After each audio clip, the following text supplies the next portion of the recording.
Padar Abu Bakr ve Ustudas. Abu Bakr golünü istedi.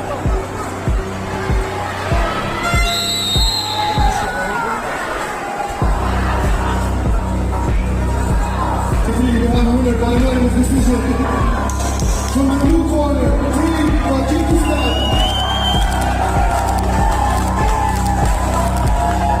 Tokabe Abu Bakr Gafuruzlar polu final.